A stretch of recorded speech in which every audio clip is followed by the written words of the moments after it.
fish and chips. So walang mainline, hindi sila naglapag ng mainline. Wait, wala. So nakakuha na tayo Japan Historic 5. So wala na tayong ibang mga kukuha eh. Ito chase ba? Pala ko chase. Titingin pa ako eh. Wala, Ford. So kunin ko pa yung isang Liberty Walk.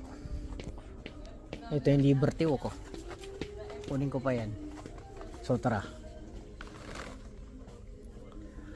kunin pa natin to. Tapos ano, Lycan, kinuha lang yung Eclipse dito eh.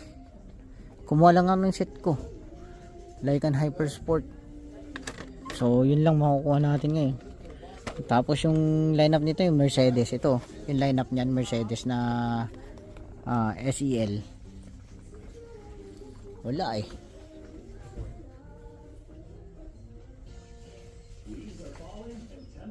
Ford Mustang.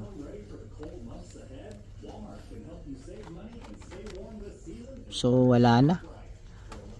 Puro peg warmer na natira dito. Dun sa Walmart na area ko wala eh. So tingin pa tayo dito, wala na ring ano, mainline. Puro nga yung mainline no. Oh, silipin nyo, wala eh. Old stock. Hindi siya old stock, same stock. AKs pa rin to. So wala na rin, hindi na rin lumabas yung Compact Kings no.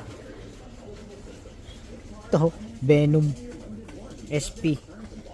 So wala tayong makukuha dito kung di puro frames lang talaga. Makukuha natin ngayon. So yun nga oh. FJ Cruiser, maganda tong FJ Cruiser na to.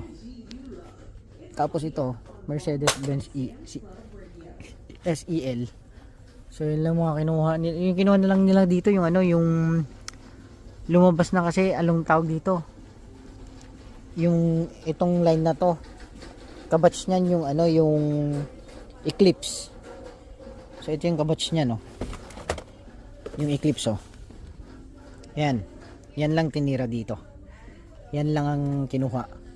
So ginagawa nilang peg warmer yung FJ Cruiser.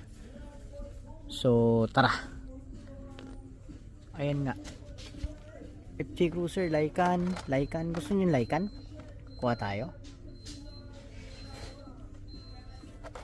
Car Culture.